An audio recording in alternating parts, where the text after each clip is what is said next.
გურჯაანის მუნიციპალიტეტში სოფლის მხარდაჭერის პროგრამის ფარგლებში მოსახლეობასთან შეხვედრები დამთავრდა. ადგილობრივი ხელისუფლების წარმომადგენლებმა კონსულტაციები მუნიციპალიტეტის ყველა სოფელში გამართეს. პრიორიტეტული საკითხებიც გამოკვეთილია. პროექტის ფარგლებში დაფინანსდება ახალი სკვერების მოწყობა, გარე განათების სისტემის რეაბილიტაცია, სანიაღვრე არხებისა და სავარგულებამდე მისასვლელი გზების რეაბილიტაცია და სხვა. გურჯაანის მუნიციპალიტეტში დღეს დავასრულეთ სოფლის მხარდაჭერის პროგრამის ფარგლებში მოსახლეობასთან შეხვედრა.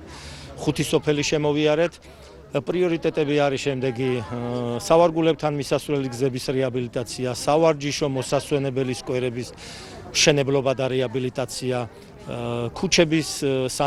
ქუჩებში სანიაღვრეების მოწყობა, გამორჩენილი ქუჩების განათება, რომელიც განათების გარეშეა დარჩენილი. მინდა გითხრათ, რომ წელს მოსახლეობა ძალიან აქტიურია და მიმესალმებით ამ თემას. აქტიურად არის ჩართული, აინტერესებთ თუ თავიანთ სოფელში პრიორიტეტი რა არის და რა უნდა გაკეთდეს პირველ ეტაპზე თავიანთ სოფელში.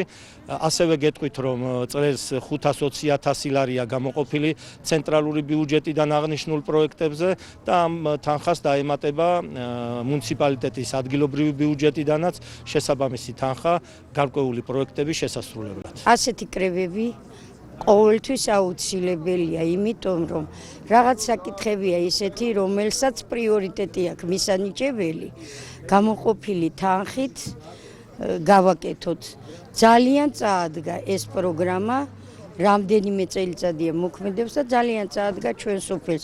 ნამდვილად მადლიერები ვართ ყოველთვის, იმიტომ რომ განსაკუთრებით საბავშვო ბაღი, ამბულატორია იყო ცუდ მდგომარეობაში და აი ამ პროგრამით ყოველთვის მოუწია იმას, რომ შეკეთდა და ძალიან მადლობლები ვარ.